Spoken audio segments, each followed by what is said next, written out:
Hello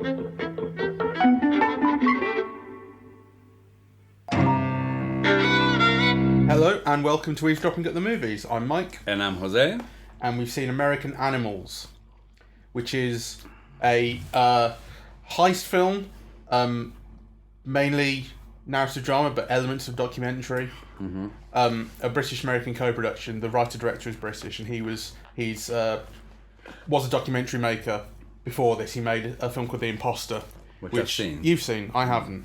But it's very, very well regarded, The Imposter. It's a French guy who cons his way into America by taking the identity of this missing kid. That's right. Yeah. So I've not seen that, but yes. People like it a lot. No, it was very interesting. It was really great, actually. It was kind of, fascinating in terms of these questions of identity and self-presentation and legal presentation and, kind of desires of being. And the film kind of slipped through, things remained indeterminate until the end. Yeah, there were all these doubts. So there were doubts at the beginning, but there was also this wish for this person to be who he said he was, and those conflicting things kind of made for a narrative that kind of seemed to slightly change as it unfolded, in which this has some similarities with this. Right. Well, I want to see The Imposter. I have wanted to see it for a little while, but I've forgotten about it. The director in question is Bart Layton. This is based on a true story. Well, it's quite funny. The film starts off in a very playful way. It says on screen, "This is not based on a true story," and then it blanks out a few words, and so it says, "This is a true story." Yeah. And it plays with your expectations quite a bit early on, because then it cuts to a load of footage of from out of a car window, looking at the side of a road as you drive past, but it's all upside down. Yeah. So you're going, "Ooh, what's going on here?" Yes. I thought that was a very interesting way of beginning, because, you're watching these images upside down, and yet they're very composed and beautiful, and and I was thinking, oh, how interesting it is to make something strange like that and make you look at it in a new way. Yes. I thought that was an interesting way of beginning. I thought it was a fantastic way of beginning, and as the film went on, it felt more and more superficial to me. But let's just quickly say what it's about before we get into talking about that sort of thing. It's a true story, theoretically, of these four guys who were three of whom were students at Transylvania University in Kentucky, and one of whom was their mate who, actually no, he was a student as well. He was on a scholarship there. Four students who are at Transylvania University. Yes. And at Transylvania University is a library where a number of rare and old, valuable books are kept. Guarded by just one librarian, this woman, BJ. Her real name, her full name is Betty Jean Gooch, played by Ann Dowd, who is in Hereditary and she's in Handmaid's Tale. She's really good. The one kid, played by Barry Keoghan, who I've previously mispronounced as Barry Keoghan. He's Irish. His name's Barry Keoghan. He was in Dunkirk, and he's in The Killing of a Sacred Deer, which we both find interesting. Yes. And he's great. He's really idiosyncratic sort of presence on screen. He's very memorable. Yes. He's got very sad eyes. There seems to be very sad eyes that there seems to be something behind them. It's just he's got a very interesting kind of sad, pensive look. Yeah. He's an art student, and on a tour of the library with his class, he's really taken by this enormous tome, which is the Birds of America by John James Audubon, who's famous for being the founder of the Audubon Society, or is he the founder or is it named after him? Either way, yeah. The Audubon Society is about the Birds of America, which is the book that he went out into the kind of wilderness and painted all of these birds, and it was a foundational sort of art and kind of natural history text. And they have a copy of it, and it's incredibly rare. He mentions this to his mate Warren, who's the guy on the sports scholarship, who's a bit of a waster. They sort of discover that one of these is worth $12 million, and they start hatching a plan, very vaguely, sort of semi-seriously, to steal the thing. It becomes more and more serious as time goes on. You're never quite sure exactly how sort of one of the things the film's playing with is how much they are playing and how much they really mean it, because there's a lot of imagining that they're going to do a perfect Ocean's 11 heist, and they play one in the film. They play this single take, beautifully sort of orchestrated thing where we're going to go in here, we're going to take out the librarian, we're going to pick up the books, we're going to do this all in one shot to Elvis' Little Less Conversation. Yeah. You know? So, and then of course... That's a great bit. There's the imagination, then there's the reality, and these things come into conflict. It's worth saying that, you know, they make a comment about how nobody offers a guide to heists. There's no how-to book. But actually, there are dozens of films, right? And they kind of, you know, they show us all. They work their way through a load of heist movies. Yeah. And this is a major kind of theme of the film. Yeah. Is kind of media and media influence on them. So that's what we'll say before getting into spoilers. But if you are aware of the real life story, this is a spoiler. Then you will be aware that it didn't really come off. Well, it didn't come off. It didn't come off. And they ended up going to jail for 7 years. Yes. They managed to make their way into the stairwell with a couple of books and then dropped them and ran. Yes. And the books have made their way back into the possession of the library, and it's fine. They've been to jail, and the film catches you up at the end with where they are these days. Yes. And the film uses... It while it plays a pretty straight drama with actors portraying the characters, it also has talking heads with the real people describing their memories of what was happening. And I thought that was one of the interesting things about the film, and also I thought it was one of the lacks or one of the faults, because I had this very weird thing where all of the real life people seemed to me to be much more interesting and charismatic than the actors playing them. Okay. You know, particularly the two leads, actually. I thought that the real... what's his name? The person who Barry Keoghan played. Spencer Reinhardt. I thought, you know, he seemed much more interesting than the character that Barry Keoghan was presenting to us. You know, much more thoughtful and articulate and pensive, you know, and also, you know, with a very interesting look of his own. And likewise, the athlete jock who, you know, is the one who's the driving force behind it. Warren Lipka, played by Evan Peters. Yes, I thought Warren Lipka was, you know, kind of had a much more interesting look and, you know, came alive on screen much more vividly than Evan Peters. Evan Peters. First thing I had to do was check whether they were actors or not, because I wondered if that was another layer of kind of performance. I didn't know if they were actors, as it turned, because I thought, especially those two, I thought they seem so accustomed to performing and being on screen that it doesn't quite make sense that they are not performers. Exactly. Well, and to me, they just were more interesting looking. And what they were conveying was much more interesting than the actors playing them. So I thought immediately that's a flaw with the film. I think the film is kind of two films taken together, and I don't think successfully. I think there is a version of the film which is a straight documentary done with these guys telling their story, and there's a version which is a straight drama played by actors. Yes. The film combines the two, and I think it's unsuccessful because I don't think one sheds light on the other successfully at all. And I think this is what I mean by superficial. I think it is a pointless exercise. Yes, I think it's meant to shed light, because obviously, you know, on the one hand you have the real events, on the one hand you have the fictionalized events. Point of view is underlined in each of those moments, so it's this person's version of events, that person's version of events, the film's version of events, and the film's version from this point of view, and the film's version. But actually, I do think that it's kind of a formal game that doesn't add much. I agree with you on that. The film, before the film gets to the real heist, there's a failed heist before that.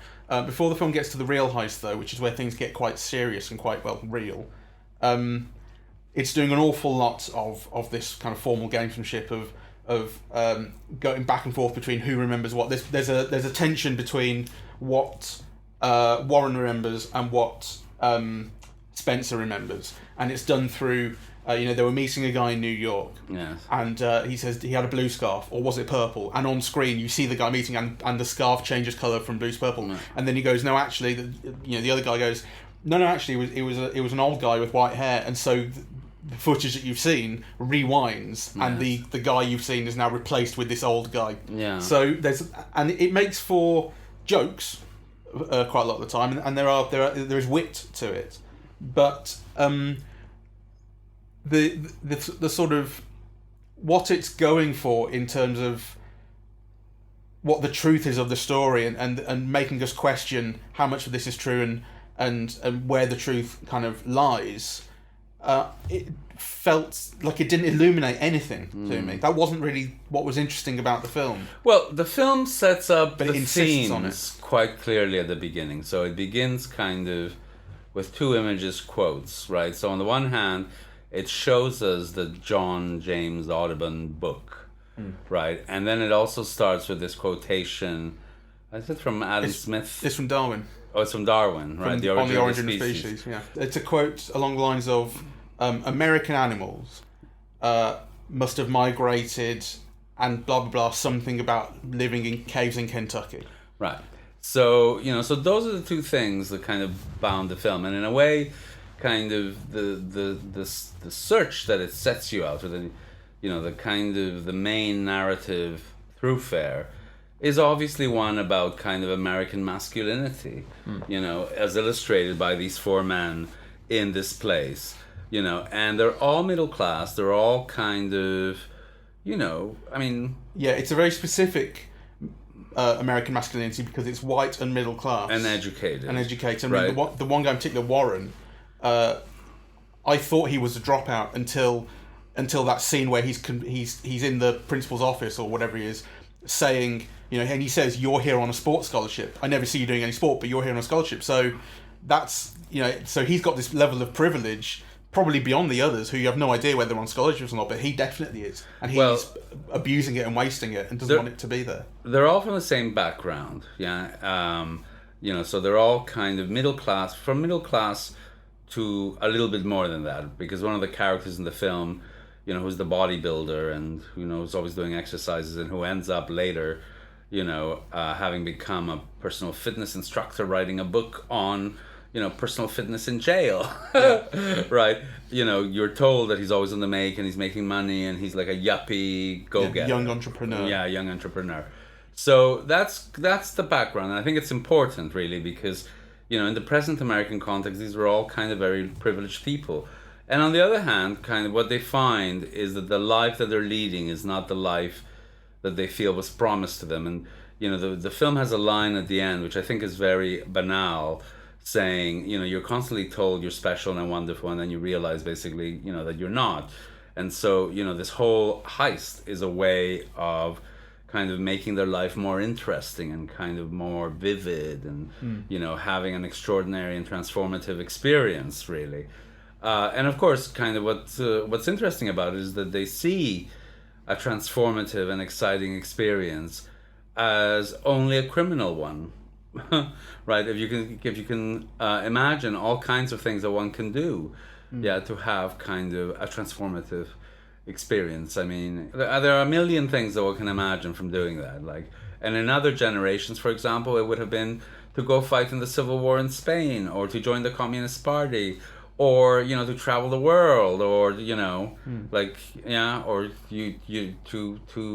to set up a library. I mean, there were historically there have been many history is full of kind of people imagining transformative experiences in their lives that involve contributing to society. This is purely about robbing. Well, so and I think the film is making a comment on that. Do you think it's about robbing, or do you think it's about trying to be those heist guys from those cool movies? There's a whole thing about naming themselves after the Reservoir Dogs characters. Yes, there is. So, I think to me those two elements go together. Yeah. So one, but it's an interesting commentary on the limited scope of what one conceives of as a transformative experience. That in fact it is revolving around money. So, for example, if they just kind of wanted to have an experience like that, they could have done it in a million other. They could have robbed something for the sake of robbing. Yeah. So actually, I think the money is a factor in all of this. It is a kind of a get-rich-quick scheme. The fact you're constantly told that the book is worth $12 million, right? So I think the money. There's that question of imagining what will you do with the money. That's right. So the money's central, and actually it's yeah. So there's a thing about rebellion, right? There's a thing about crime.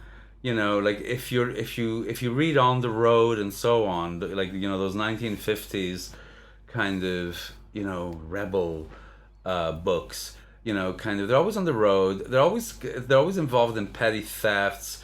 They refuse to do what society tells them to do, right? Yeah, but actually, being anti America's success narrative is partly what they stand for. So I think this is very much also about the money. It's almost like the only thing that people can conceive of as transforming their life is actually money, and getting it quick enough so that actually you enjoy it young enough so that it does transform your life. Having said that, when the question comes up of what will you do with the money, there's basically no answer given. Yes. It's not a question that the film wants to answer, not a question that it lets them answer, or that they even seem to want to. The one time that they talk to any extent about what they would do with the money is when Warren basically says, "I want to go and be on a boat in the Caribbean like Red and Andy from Shawshank Redemption." Yes. So again, it's sort of living his fantasy of a film thing. That's it. But there's actually it's about the act of the taking. It's not about how that will transform my life after that, I think. Well, they haven't thought that through very much, but the money is crucial. Because for example, but it is the act, I think, rather than. Well, but no, I want to make a distinction because, for example, the whole beginning of the Thomas Crown affair, is actually him robbing the museum, right, and nobody being aware. So that's the act. That's the thrill of it, is the robbery. But in this film, it's not about that. So, for example, they could have, taken the books and returned them. No, they want the books. They want the money. Yes, but I get that. But I think. But it's the fact that the film pays so little attention. It brings up that question of what will we do after, and then drops it. Yes. That I think is important, because actually what it gets at is it is the thrill of the act. But in this case, it's not even the thrill of the act. It's the thrill of imagining the act. Because actually, when it gets real, it gets very dark, and they do not want to do it. Particularly the whole thing about incapacitating the librarian. None of them wants to do that, and Warren very reluctantly says, "Okay, I'm going to be the one to do it," when everyone else turns it down, and then he doesn't want to do it. Well, it's clear, the way that the film tells us, that none of these, that they're just kids, and that none of them actually are hard enough or have the mentality or to actually carry the thing forward, and it's the momentum really that kind of makes them carry the thing forward. Yeah. But actually, I still think it's very significant that this is the thing that they imagine. Yeah. I appreciate that. Like, it is different to going to, sort of 7-Eleven and robbing some sweets. Clearly, it's the magnitude of what they're robbing is part of it. Or to go to Skid Row and set up a soup kitchen, which, could be dangerous and transformative. There's a million things one can do. To kind of transform one's life that involve danger and risk and whatever. So I think the fact that this is a robbery and that it is about money, to me, is important. Yeah, no, absolutely, I'm agreeing with you. But like I say, I think the subtlety is that when it gets real, the thrill goes. Yeah, no, I agree with you. And they are, and when it gets real, and they are stuck in the middle of this, screwing up this heist, no one is enjoying it. No, but on the other hand, if you remember, it happens twice. So they screw it up the first time, and they return the next day to do it. Because Warren makes it happen. Because you have the whole thing of when they leave, having said we're going to abort this because there's more librarians and we can't do this. Spencer, the real life Spencer, in his memory, thinking back, says it was such a relief and such a thrill to have got out of there having done nothing wrong. Yes. And he's forced back into it by Warren, as are the other two. Well, yes, but yes and no. I'm trying to make a point here because the thing is that they try it once, and so I don't want to absolve them of it, right? Because I don't want to just say, then kind of circumstances took over, because there's an element of not only so in legal terms they planned it, right? So I was premeditated, and part of the sign of that is that they did it once and it didn't work. And, they all returned the next day. Now, yes, one person is shown to be kind of the leader or whatever, but, everybody else turned up, So, and I just kind of want to underline that, because I do think that it's kind of, so the film is about American animals. It's about kind of American masculinity at the moment, and what kind of choices this country and this culture is offering these young men. And then kind of putting that in tension with what these various young men feel that their choices are, then I think it's very interesting, because actually the choices are shown to be very limited, even in a very privileged milieu. Well, the choices are shown to be limited as far as what they imagine their choices are. That's right. Actually, what the real choices that they have are, is it's not really shown, because everything is really shown through their eyes. But for instance, as we say, Warren is on a sports scholarship. He can be making a lot of that. He's deliberately tossing it aside. That's right. So he doesn't, whether he sees that as an opportunity or not, it's certainly something that he doesn't want to take up. And he talks about the entire the scholarship and the school and the town and everything around him, and his dad being a disappointment, which is very kind of, it's quite petulant, sort of childish acting out. No, I actually, it is a petulant, childish acting out. On the other hand, I think I understood it. His whole life has been structured by his father, so that he could get this scholarship that he doesn't even want. Yeah. Right? So his life is rendered meaningless, or he sees his life as meaningless. He's been working all his life for something he doesn't want. Yeah. Just because of, the social convention and the history and the father's prodding. So I think that's kind of like an interesting moment in the film. There's something then that I want to pick up on, which I think will lead us down the right path. The right path. Well, a fruitful path. Which is what you said about what Warren says towards the end of the film, about thinking that your life's going to be special, being told that your life's going to be special, and then it's not, because that seems to me a direct reference to Fight Club, where Tyler Durden says more or less the same thing. There's a speech in the middle of it where he says something like, we're told we're going to be movie stars and sports stars and fuck the prom queen, but we're not, and we're slowly learning that fact. There's a whole thing, and of course one of the things that's complicated about Fight Club is that Tyler Durden is played by Brad Pitt in the height of his sort of sexual sort of sexiness, sexual peak, and he's the guy who Edward Norton's character wants to be.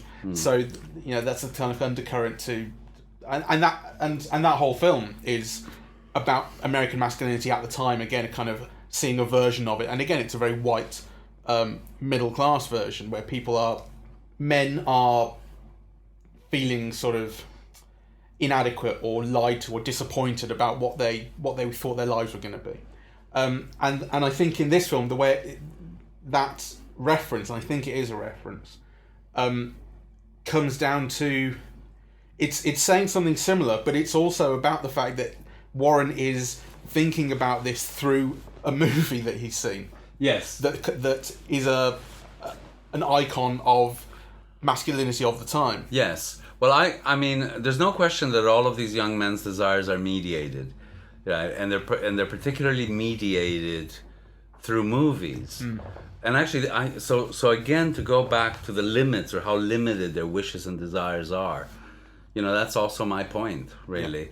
That kind of, well, one of the arguments about movies, one of the arguments that the Frankfurt School kind of used to make is that mass culture tells you what you want, and then it offers to you, but it kind of, so that you feel you live in the best of all possible worlds. But actually, the what it offers you, the wants that it creates, are very limited, and they're very limited to only those which the society can offer. Now, what this film presents is the creation of a very limited set of wants. But then it also shows the society that can't fulfill them, right? So, there's a breakdown in that. So I think the movie references throughout the film are very interesting ones, because you know, a lot of them are about heist. There's the Kubrick film, there's the reference to Tarantino. You know, we see the shelf of videos, Rififi and the Thomas Crown Affair, and you know, all of the famous heist films, right? So really, it is all about kind of transforming your life by stealing, right? By kind of creating the perfect heist in which you can run away with the money and which no one gets caught. But so, you know, it's kind of, it is a critique of American culture and American masculinity, that those sets are so limited. And I just want to bring up 2 points that then, you know, you can run off with. One of the things that struck me was the whole beginning sequence with the fraternities, right? The hazing. So the hazing, and basically it all revolves around drinking and, you know, pretending to give blowjobs to other men by drinking beer through, you know, a funnel in their crotch and things like that, right? So, you know, there's that whole aspect to the film. And then the other one is that we don't see any of these young men with women, right? So the women are all like their mothers, or the main character is really the librarian, which is, you know, so this is also in some ways, you know, a film about, you know, like male friendship and male rituals and, yeah, male identity. But again, you know, very interestingly and very unusually, I think in American cinema, divorce from sex. Yeah, like there's no. Yeah, well, these guys aren't having it. They're not having any. Yeah. As far as but also, they don't wish for any. It's not like in their minds or dreams, or you don't see any of it really. Well, the one that you can imagine having some sex is the rich one, the guy who works out and all that, who's brought in basically because he has money. Yeah. But it's not something that the film brings up at all. You see, but the point is that he's the only one you can imagine. Like it's not really a part of the other one's lives. They are sort of, you know, like classic modern male shut-ins, nerds, yes, guys who hang out on PlayStations. With that said, they kind of, you don't see any of that either. To be fair, I guess they have they're watching all those DVDs, but you know, the Spencer's an artist and he sits at home and paints. Yeah, and you see a lot of his work, and he's very good. Yes. So there's a, which is not quite something like that's a productive thing. You know, which is not exactly something that you'd associate with that image of sterile sort of masculinity. He's doing something, yes, and he has some aspiration. Yes. Creatively. Yeah.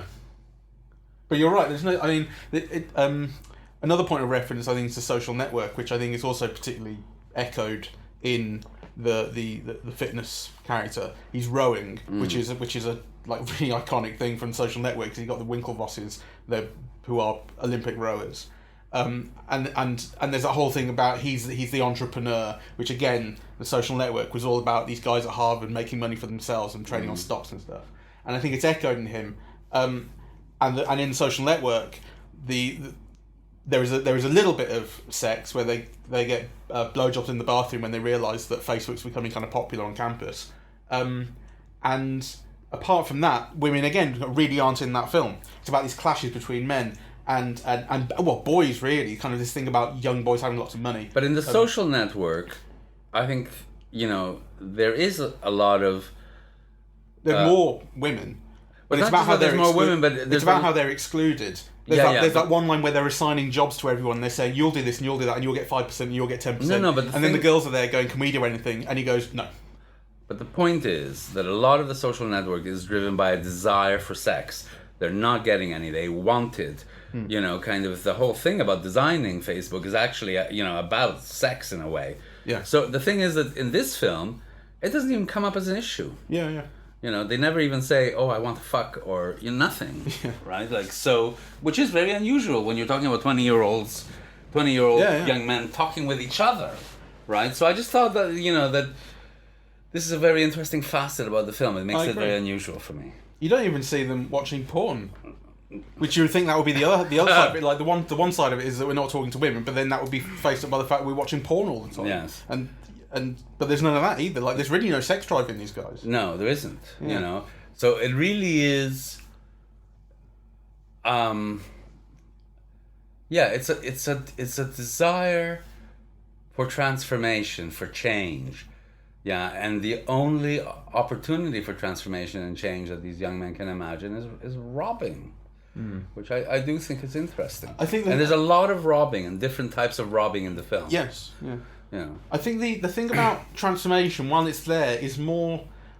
It's slightly really expressed through lip service. Like, people talk about it, but as far as it's expressed through action, I'm not quite convinced, because I think it is about boredom and doing something to kind of break out of that boredom and try and transgress the rules that have been put in place for them, that kind of thing.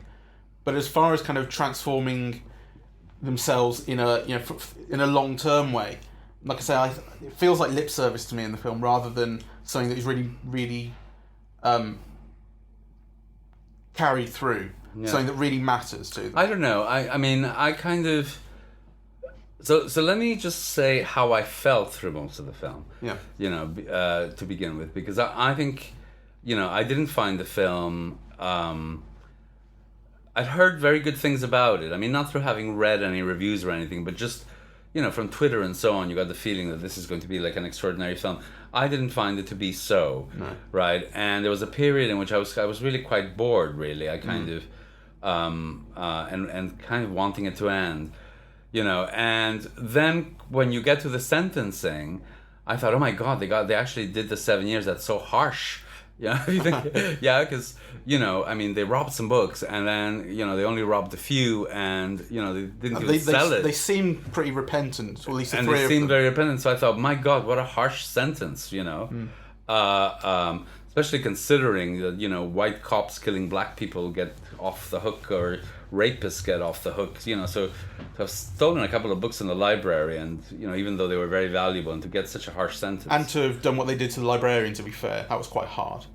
That was quite hard, but they didn't threaten her life. Well, they may have done. I mean, they did attack her with a taser, and they don't. You don't know. Well, we didn't see that, right? So I thought. Yeah, you did. You saw him go in her neck with a taser.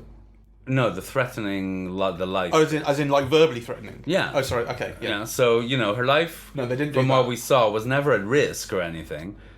So I thought the sentencing was harsh, right? And then you get the wrap up at the end, where they tell you,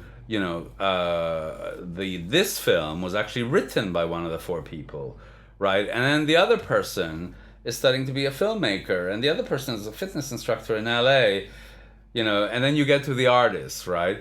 And I thought, so basically, actually, that robbery did transform everybody's life in the way that they wanted to. Like, at least one of them got a movie out of it. Really? Yeah. Well, it's speaking about that particularly, it is the manuscript, a manuscript called American Animals, a memoir, is shown on the desk of that character. But the writer credited for the film is Bart Layton, the director. Okay, well, maybe... So I don't know about actually... So maybe he only got a book out of it. The implication is that one of them wrote a book, of which this is the film, right? And the other one is studying to be a filmmaker. And... and it kind of changed my view of the film, because in a way, so on the one hand, there's a whole critique of this, right? Of, people who want an easy fix, and, who want like instant money and celebrity and so on. And really, on the other hand, the film says, well, yes, now these characters have spent 7 years in jail or whatever, but kind of, they are now in this other world, which is not a terrible world, And actually one very close to celebrity and filmmaking, and Do you think the film is self-regarding? I do. I think it's very consciously playing on Reservoir Dogs as an iconic heist movie, and an iconic heist movie about clashes of masculinity and portraying a kind of American masculinity of the time. And this is kind of parodying or pastiching that, basically taking... I was, 1990, 1991, 92, Reservoir Dogs... And kind of with the characters, use it like you're saying they're Mr. Pink, Mr. Yellow, Mr. Green, Mr. something else, Mr. Black.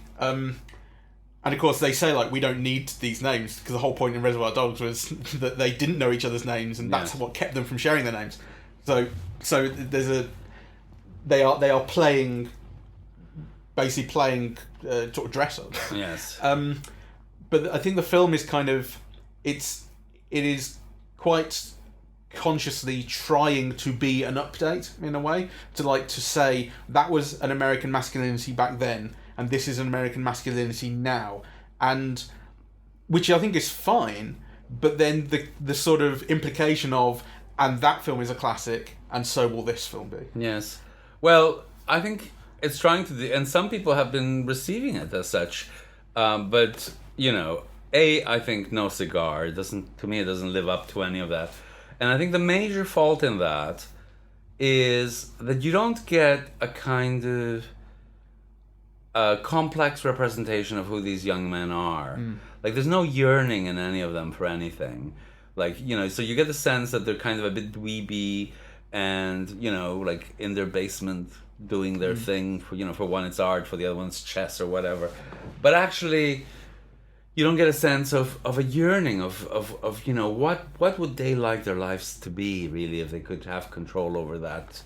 Yeah. I think that is kind of the point. I think that's actually one of the more interesting things about the film, that there's a going through the motions aspect. I mean, if you think about the way that people go to university these days, they do it on, like, university used to be the thing that you might do after school if you were very smart or very privileged, or kind of saw the value in it. And these days it's the thing you do next that everyone does, and you go there and it's basically a 3-year holiday camp where you drink for a lot of people. And so these days there's like a more going through the motions thing about university, where it's just the next stage. And that's kind of where these guys are in a way, although it's slightly different in America because debt is so much worse than it is here. Nonetheless, everyone kind of ends up taking it on. But that doesn't... The fact that there is no aspiration in the... Well, but to me that shows a kind of a lack of understanding in the part of the filmmakers of what it is to be human. Because to say that you don't want to be at universities, for example, we know that one of the young men, his father has planned his whole life for him.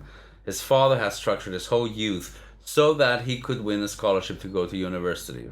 And that's not what he wants, right? But what does he want? Well, exactly. What does he long for? But that I think is the... It can't be nothing. But I don't know. I mean, that is kind of what actually rings kind of true to me. Well, it doesn't ring true to me. I mean, and it shows a lack of understanding, because we all yearn for something.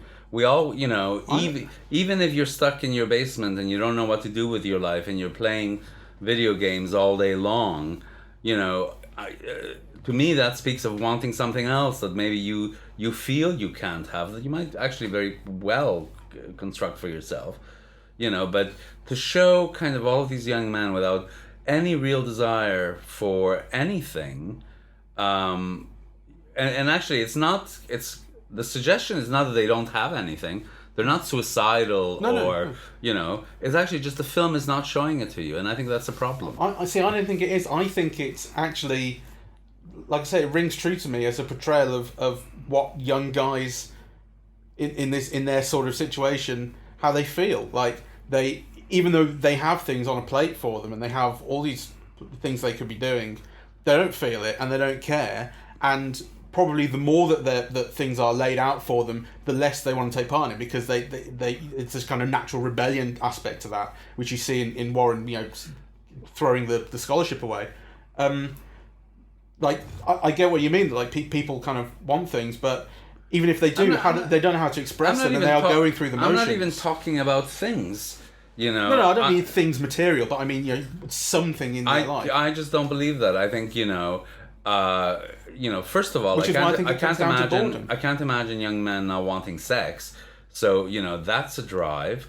And then a kind of everybody finds an outlet in something, like in music, or there's always a kind of something that people want. And people are complex and they have very different kinds of desires and wants. And the film kind of shows none of that. So it's one thing to say that, you are in this university and it's not your choice and really kind of you don't want to be doing it.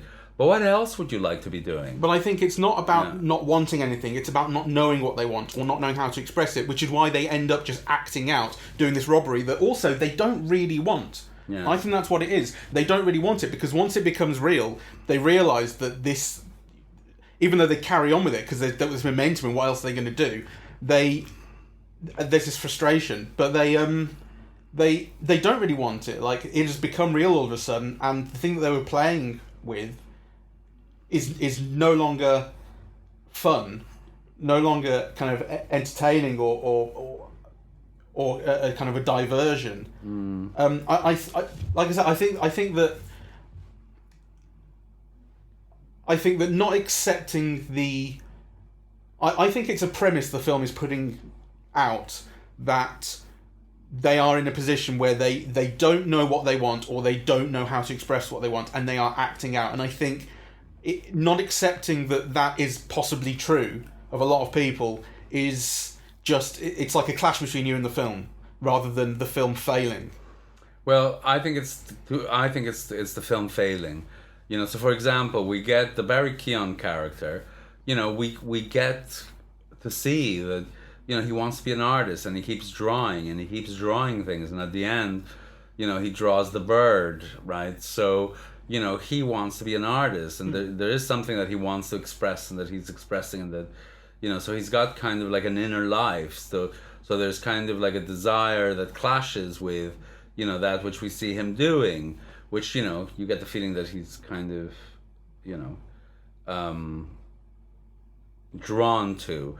And actually, one of the things that I think the film could have shown better, it tells you, but it could have shown better, because you get the feeling that actually what these boys enjoy the most is actually the kind of the camaraderie. So, you know, they say they don't even like some other people, but they call them in, and then they're spending all of these hours. And so, you know, one of the things that struck me was when you see the model of the library, right? Like how much work and care and and the pleasure in all of that, and the pleasure in sharing all of that. Yeah. You know, so I think kind of the film to me is unsatisfactory in that it ascribes, you know, a shallowness to these young men that I think is not quite there. That, you know, well, I just can't conceive of people that way. Well, so that's me. The model is interesting. The model is clearly built by Barry Keoghan's character. And also, as he said, a lot of care's gone into it, and he's saying, you know, don't touch. When Warren, you know, tries to move things around in it, and there is a very clear undercurrent. Well, it's not even an undercurrent. It's just what Barry Keoghan's character is very, very reluctant. All throughout, he really is in Warren's wake. You know, being carried along by him. Yeah. He's not the one making any of these decisions, and he's the one who is thrilled when the heist doesn't come off the first time. Yes. And he seems to be the one with the most kind of real aspiration and the most idea of actually what he wants to do with his life as well, with his art. I think the characters are not very well defined or drawn out. So on the one hand, you're also told, like, that basically there are two slackers and two real keynotes. So, you know, the slacker is the athlete, and then the Barry Keoghan character is meant to be someone who smokes grass all the time. You know, but actually you're told that, but you don't see him acting that way, and actually I don't even think you see him doing it. I didn't. You know, so, you know, and then the other two. I didn't think of him as a stoner in the film. Well, he's meant to be. You know, so I mean I think that's part of the problem. Anyway, we're probably kind of losing sight of the forest for the trees, really. Well, maybe not. I mean, like I said, I think I didn't really like the film when I was watching it. Yes, I didn't. And there was a long section where I was getting pretty bored when the initial kind of playfulness of the form, it ran its course very, very quickly, and it felt like it wore off to me, and the stuff about bringing in the real people to tell sort of sides of the story, and then the actors playing the drama, and also the stuff about truth and different versions of the story, I felt was completely pointless, and I didn't like it at all. And it felt very like that was so superficial, and I really think it is. So that wore off very, very quickly, and it was once they got to the heist the second time, and like I say, kind of shit got real, and it really dropped all of the frivolity. Because you notice how like when they do the heist the second time, Yes. and they actually get to attacking the librarian and that, all of that playfulness goes. It is played purely straight. Yes. Because, which is a great decision, because that would have just ruined it. And I think so. I was getting very, very bored until it dropped the act. You know what I mean? But all that to say that while I really didn't enjoy the film while I was watching it, and I got kind of grumpy, I think in talking about it, I think it is portraying an observation of young masculinity, young white privileged masculinity, that I think, although you disagree with it because you just can't conceive of people being that way, I think a lot of people actually are. That's what the film is portraying. Okay, well, we have a difference of opinion on that. And actually, my thought is, I wonder if the director had been making a film about, 4 young men in Essex or whatever, if he would have conceived of them as so unidimensional.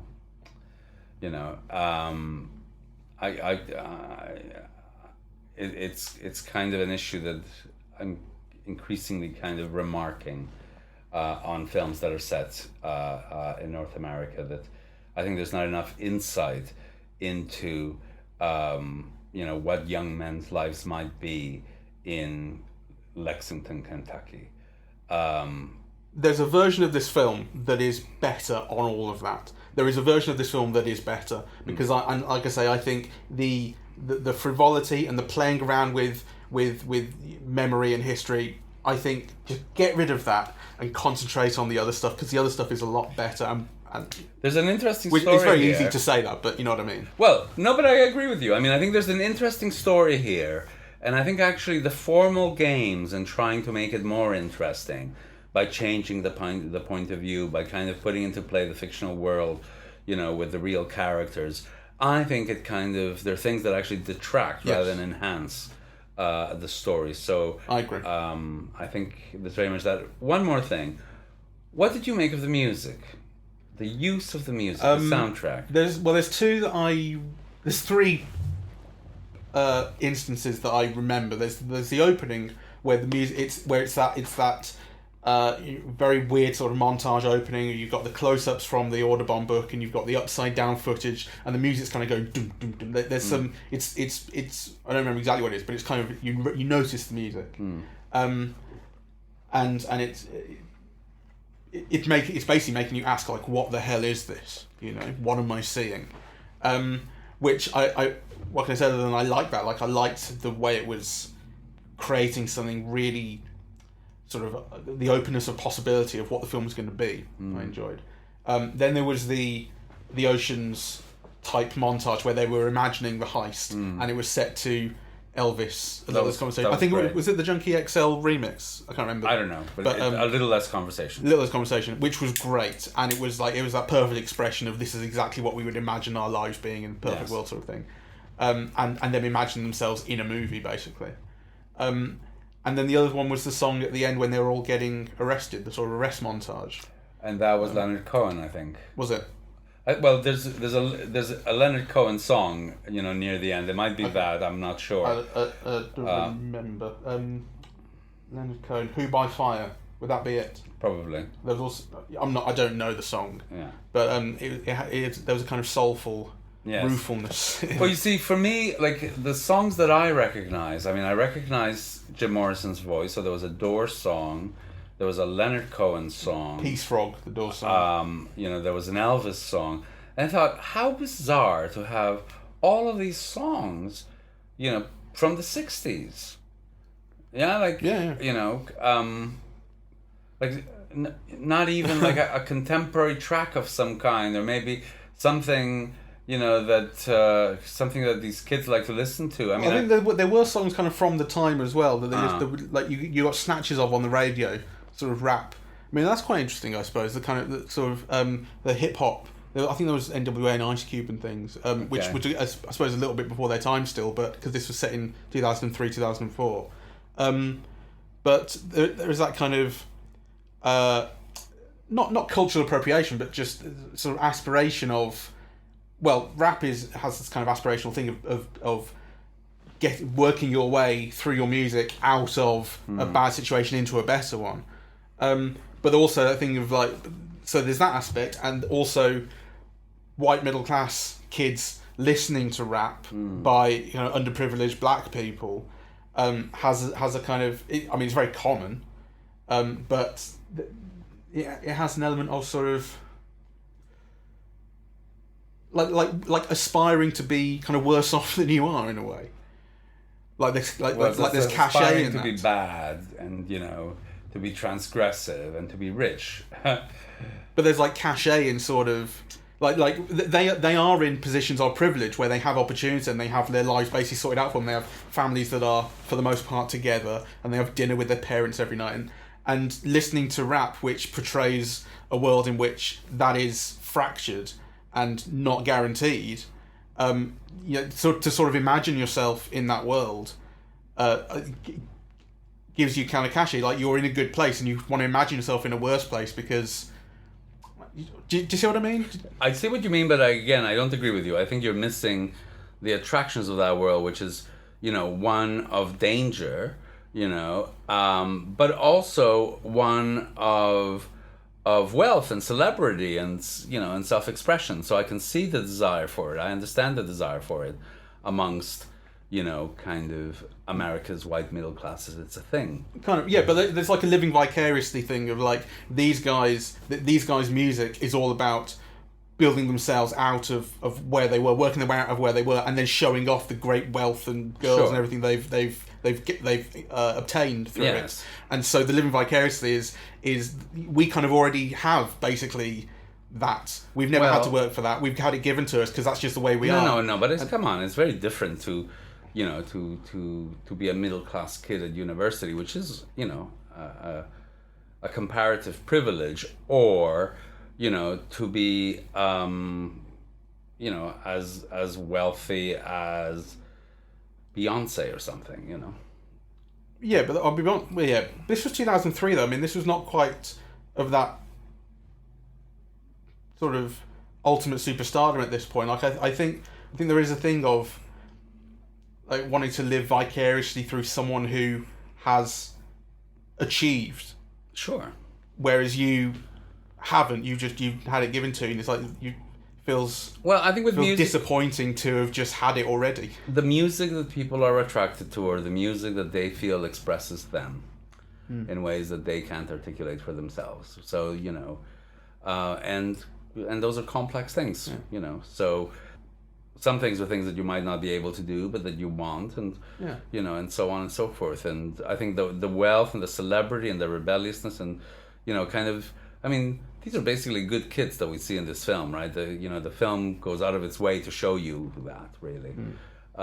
So I can, and what they want is precisely that sense of excitement and danger, and with a big payoff at the end. So it makes sense. But actually, I must say I didn't notice that music. Well, I didn't recognise any songs in particular, but there are snatches that you hear them listen on the radio. Right. I mean, when they're in when they're sort of pissed off, or no, sorry, it's before the first heist. It's when they're very nervous, and the one puts on the radio and something comes on. I don't remember what it was, but it was hip hop, and then the other turns it off because he's just like, "Fuck, man, we need to concentrate." Right. But like I think the thing about music is like, it's not about expressing who they are, but expressing something they would like to be. Rather like the movies, imagining themselves in a different situation. I think for me the problem is that all of the boys are a cliche. All of the young men are a cliche. They're not given complex enough inner lives. So basically you have the two slackers, one who just doesn't want to be an athlete, the other one who kind of wants to be an artist, right, but is not really a go-getter. And then you have the yuppie jock, and then you have like the guy who's studying accountancy who's a great chess player, right? Like that's it, really.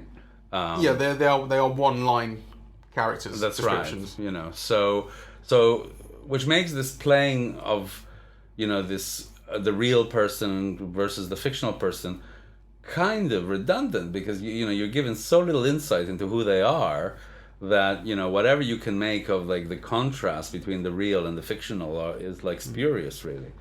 And you know, in relation to the music, it's just what I noticed, you know, was 60s music.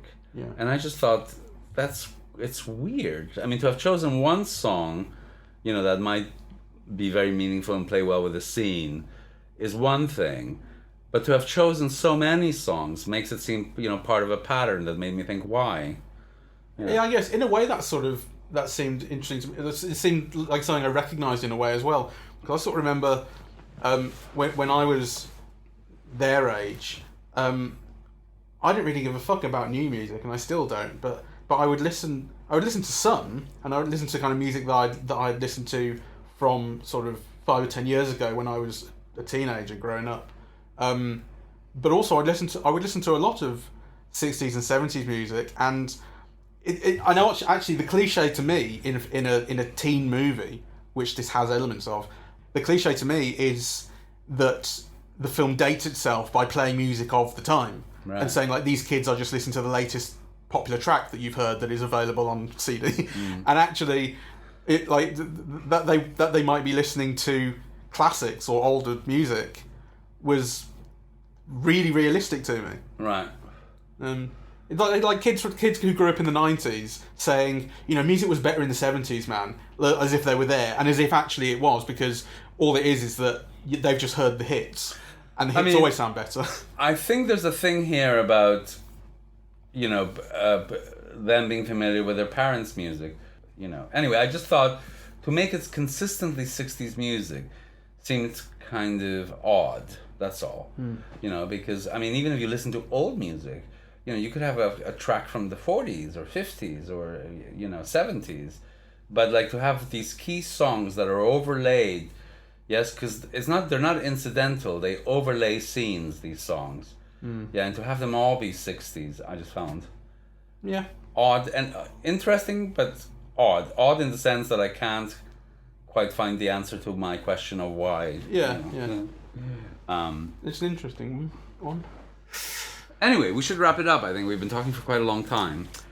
Yeah, so a film that I didn't really particularly enjoy in the cinema, and I think has a lot of problems, and I think is boring for a long time because it's just, I think it concentrates on doing the wrong thing for a long time. Yes. But some of the stuff underneath, and some of the stuff that comes out in the portrayal of what young men's lives are like these days, and what their inner lives might be like, their aspirations or their lack thereof, was interesting to me and has come out through discussion.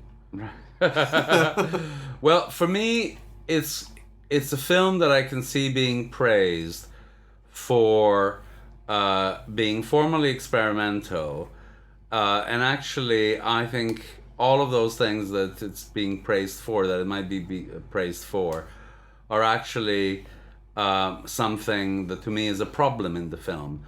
That it's like a trick. It's like, you know, you're showing off your goods or your skills, but actually kind of you're not making very much with them.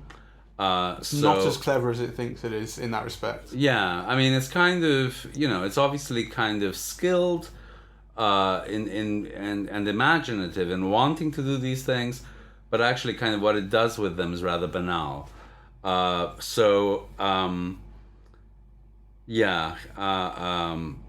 And like all films with American in the title, it kind of feels like it wants to be important. Yes. Every film that's American something. Well, it is definitely making a statement about American masculinity. Yeah. And I think, you know, it's a very... But it's just that self-regard aspect. Yeah, it's not a very complex statement that it's making. No, probably not. I don't think. So, but I suppose it speaks to its time in a way, and I think that's interesting. In a way that I think the films that it's referencing also spoke to their time in a way. You know, Fight Club spoke to its time, that late 90s, that middle class, white collar, repressed masculinity. Well, but interestingly, Fight Club was not a success, and it got very, very mixed reviews. And you know, I think it's a great film. This is nowhere near that standard, really. And so, you know, kind of whether it does speak for its time or not, I mean, we'll see kind of what kind of a box office it gets, and what kind of an afterlife it kind of evolves. I suspect there won't be much of one. No, you can see people taking it to heart though. I mean, I suppose another thing something that I wanted to bring up actually, which I'm glad you sort of reminded me, is that, which we've talked about kind of obliquely, is that the films that American Animals is referencing are very much those kind of staples of 20 and 30 something white guys, kind of classics. Yes. So Tarantino is referenced all throughout, and Fight Club, and The Matrix. He talked about Red or Blue Pill and Ocean's 11. Which are, these are all like, if you see lists of, like white guys recommending movies, it's like, oh, have you seen Fight Club? It's really good. Yes. As if no one's seen it. And this film sort of sits amongst them, I think. I can imagine it becoming one of them. Yes. I can imagine people in sort of 10 years going, there's this film American Animals, it's fucking great, but they will all be white guys saying that. I don't even imagine that. I think the film is not enjoyable enough, actually. No. For it to become that kind of film. But I think the formal stuff is as you say, it's kind of a trick. It will kind of hoodwink people into thinking it's better than it is. Yes, I think, or seeing the wrong side of it. Like I say, the other side of it, the other stuff, is interesting, and the stuff that is like screaming for your attention is not as good. But that's what I think would sort of hoodwink you. Do you know what I mean? I do know what you mean. I'm just having a quick look at the box office. I don't know its budget. Who knows what the budget was? I imagine very, very cheap. But domestic total so far is $2.8 million, which is very little. Yes, it is. It's a film for co-production, so one would imagine it didn't cost a huge amount. But no, I would imagine just from that its budget would be around 5 or 6 million. Yeah, so its box office is around 2.8 to 3.2 million at the minute, it looks like. But it's early doors, right? It's only just come out. But it is destined to be sort of a smaller release, like it's from Sundance, isn't it? Well, that's where it had its premiere. That's it. I think it's the reviews in Sundance that made it get the kind of national release that we're seeing here at the moment. All right, it would have been more limited otherwise, do you reckon? Yes, I mean, my understanding, just briefly from when I was looking at the credits, is that it made a huge impression at Sundance. Actually, I must say, I've just checked the release date. The release date here is September the 7th, which it's the 10th now, so it's been out here for 3 days. But back in June, it was released in the States, June 1st. So in the States, it's probably not playing anymore. Yeah. It's already had its release. So actually, part of the release here might be some kind of quota about British films. Well, I mean, who knows? Well, with a film that is smaller and less likely to get a big audience, you can see it having a more staggered release. A kind of film that plays an art circuit does have a more staggered release, rather than like Avengers is never going to be released in one country here and then 3 months later in another country. No, the staggered release thing I get. Yeah. But I think it's just very interesting that this film is being released in Cineworld. Right? It's not being we didn't see it at some little art house cinema. I see what you mean. So that's where you think there might be a quota aspect of we've got to play a certain number of British films. Maybe not. I don't know. Maybe they just thought there's a bit of an audience for this, and also it has had good press, and so that will have boosted the kind of company's optimism. Yes. Anyway, I'm very glad we saw it. Yeah, so am I. And yeah, I think it is worth seeing, actually. Oh yeah, so I think it's really worth seeing, that's for sure. It's an interesting movie. Yes, it's a very interesting film. Even though, I've voiced nothing but criticisms, I'd still recommend that people go see it. Yeah. Alright, so we are eavesdropping at the movies, and you can catch us on iTunes, SoundCloud, YouTube, WordPress, Facebook, Twitter. Please like, share and subscribe. All of that stuff that you're supposed to say. Yes, thank you very much. Bye-bye. Okay, good.